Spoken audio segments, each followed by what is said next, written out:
Good morning BA first year Hindi medium के students. आज हम मैं आज आपको second paper economic first year का सेकंड पेपर का हम अध्ययन करेंगे। हिंदी मीडियम के स्टूडेंट्स के लिए ये है। इसमें आपका पहला जो टॉपिक है उसमें ये है अर्थशास्त्र का अर्थ और चयन का तर्क, दुर्लभता एवं चयन का तर्क। अर्थशास्त्र के जो जनक कहे जाते हैं वो क्या कहे जाते हैं? Adam Smith. एडम स्मिथ ने कहा था अर्थशास्त्र धन का विज्ञान है। अर्थशास्त्र के अंदर हम आर्थिक समस्याओं का अध्ययन करते हैं। किसका अध्ययन करते हैं? आर्थिक समस्याओं का अध्ययन करते हैं, जिसमें हम धन कमाने का, खर्च करने का ये सारा डिस्कशन करेंगे। एक सब्जेक्ट मैटर है। अब आर्थिक क्रियाएं कौन कौन सी होती हैं? आर्थिक क्रियाएं पहला होता है उत्पादन, जिसको इंग्लिश में प्रोडक्शन कहा जाता है। उपभोग, जिसे हम कंजम्पशन कहते हैं। विनिमय, एक्सचेंज और निवेश। उत्पादन, कितना उत्पादन हुआ है, ये आर्थिक क्रियाओं में आता है। क्यों? क्योंकि इसमें लेन देन होता है, धन चाहिए। कंजम्पशन, हम कुछ खरीदने जाते हैं तो हमें क्या खरीदने के लिए क्या चाहिए? धन चाहिए, तो कंजम्पशन भी आर्थिक क्रियाओं में आता है। एक्सचेंज, तो एक्सचेंज कोई भी क्रय विक्रय होगा तो क्रय विक्रय आज के समय में आधुनिकता में धन के बिना एक्सचेंज होगा नहीं। और निवेश, निवेश में भी पैसा चाहिए, इंटरेस्ट चाहिए। वो सब हम किस में अध्ययन करेंगे? आर्थिक क्रियाओं में।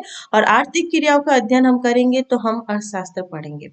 आर्थिक समस्या, आर्थिक समस्या के समाधान के लिए ही यह एक विषय बना है चयन की समस्या। आर्थिक समस्या क्या है? चयन की समस्या क्या है कि हमारे यहाँ पे जो साधनों की दुर्बलता है, साधन क्या है? सीमित है। तो सीमित साधनों को जो किस तरीके से असीमित आवश्यकताओं की पूर्ति की जाए, ये है हमारा चयन की समस्या।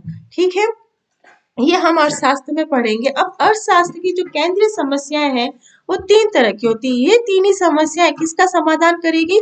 साधनों की दुर्बलता का समाधान। और साधनों की दुर्बलता का समाधान होगा तभी हमारा अर्थशास्त्र विषय। इसीलिए अर्थशास्त्र सब्जेक्ट का जो पहला टॉपिक होता है वो क्या होता है? साधनों की दुर्बलता, चयन का तर्क। तो वो केंद्रीय समस्याएं कौन सी है? तीन केंद्रीय समस्याएं हैं। ठीक है ना?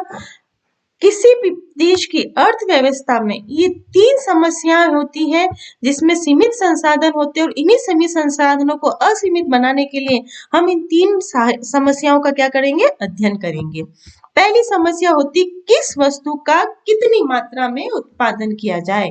पहली क्या समस्या होती है? किस वस्तु का कितनी मात्रा में उत्पादन किया जाए। ठीक है, व्हाट टू प्रोड्यूस। इसमें ये होगा कि जो हमारे पास रॉ मटेरियल है उसको हम कैसे उत्पादन किया जाए जो अधिक से अधिक लोगों को क्या मिले? सेटिस्फेक्शन मिले, अधिक से अधिक लोगों की पूर्ति हो। तो कितनी मात्रा में उत्पादन किया जाए जो अत्यधिक भी नहीं हो कि वेस्ट हो और जो कम भी नहीं पड़े। दूसरा हम क्या अध्ययन करते हैं? कौन सी तकनीक, देखो यहाँ पे तकनीक आई है। तकनीक दो तरह की होती है, ठीक है ना? एक तो कैपिटल तकनीक होती है, एक लेबर, जिसमें हम क्या करते हैं? मजदूर वाला। और एक कैपिटल जिसे हम बोलेंगे निवेश की तकनीक। इसमें क्या होगा? या तो हम मशीनरी लगाएंगे या हम मजदूरों को, तो हमें हमारे उत्पादन में कम लागत लगे। इस तरह की कौन सी तकनीक करें? या तो हम अधिक मजदूर लगाए या फिर हम अधिक मशीनरी। वो हमारा जो उद्योग है उस उद्योग की क्षमता पे आधारित होता है। अगर हमारा लघु उद्योग है तो हमें हमें मजदूरों को अधिक लगाना होगा, और अगर हमारा उद्योग बड़ा है तो हमें कौन सी तकनीक यूज में लेनी होगी? हमें वो कौन सी तकनीक? हमें मशीनरी यूज में लेनी होगी। ठीक है ना? तो दुर्लभता इसका सबसे अधिक विचार है इसमें। हाँ, दुर्लभता मतलब जो सीमित संसाधन है उसको असीमित बनाना। उससे असीमित क्यों बनाना? ताकि सबको क्या हो? सबको संतुष्टि मिले। तो सबको संतुष्टि मिलना कौन सी विचारधारा हुई? कल्याणवादी विचारधारा। तो अर्थशास्त्र का जो विषय वस्तु, उसमें सबसे पहले हम धन संबंधी अध्ययन करते हैं, कल्याणवादी अध्ययन करते हैं, दुर्बलता संबंधी अध्ययन करते हैं। वो कौन सा सब्जेक्ट है हमारा?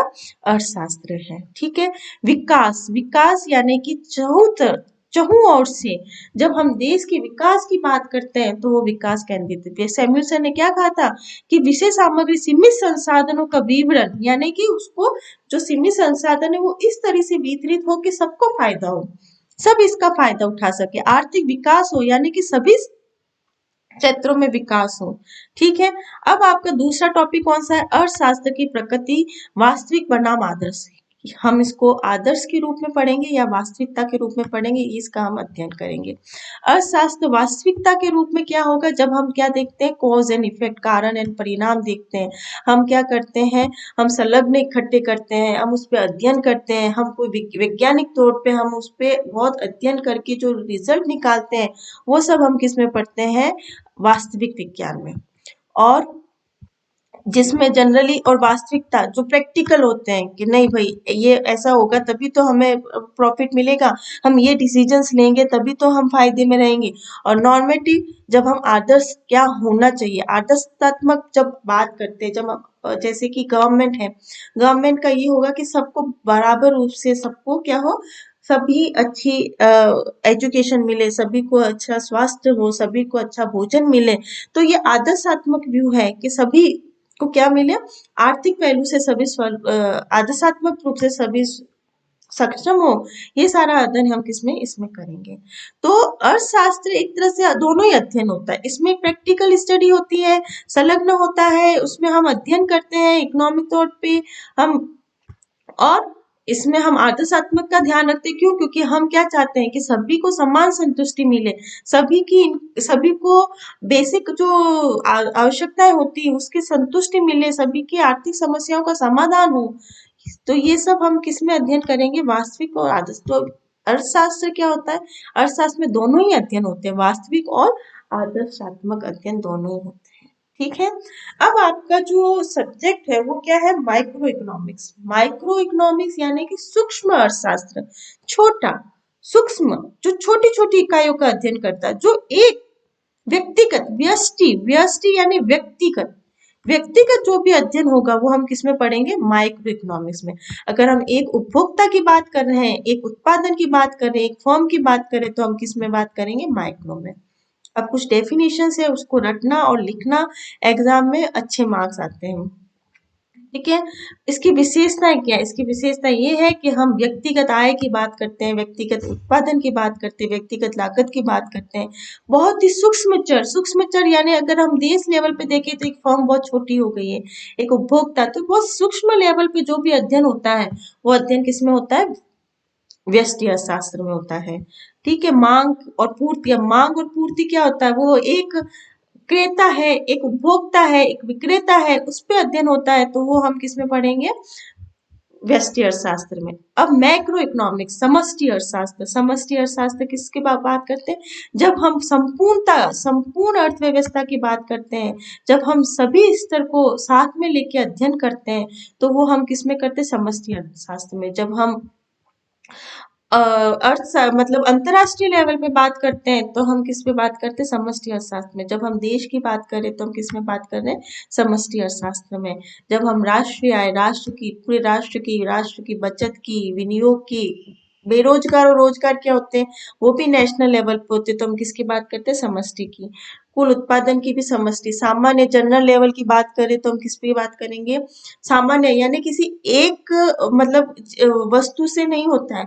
जब सभी वस्तुओं की कीमतों को जब हम साथ में लेके चलते हैं तो वो सामान्य कीमत स्तर कहलाता है। तो सामान्य कीमत स्तर की बात करेंगे तो किस में करेंगे? हम समष्टि में करेंगे। अब दोनों में अंतर क्या हुआ? तो अंतर ये है कि व्यष्टि क्या करता है? व्यक्तिगत की बात करता है, एक उपभोक्ता, एक फर्म की बात करता है, संपूर्णता की बात समष्टि करता है। व्यक्ति, व्यक्तिगत व्यवहार की बात होती है, व्यक्तिगत व्यवहार का अध्ययन जो होता है वो व्यष्टि में होता है, और समाज का अध्ययन किसमें होता है? समष्टि में होता है।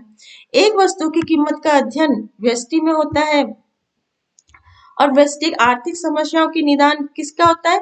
कीमत संयंत्र, प्राइस मैकेनिज्म, मांग और पूर्ति हम व्यष्टि में पढ़ते, और इसमें हम क्या पढ़ते? रोजगार, गरीबी, स्पति, स्पति जब एक नहीं बहुत सबकी प्राइसेस बढ़ेगी तब स्पति होगी।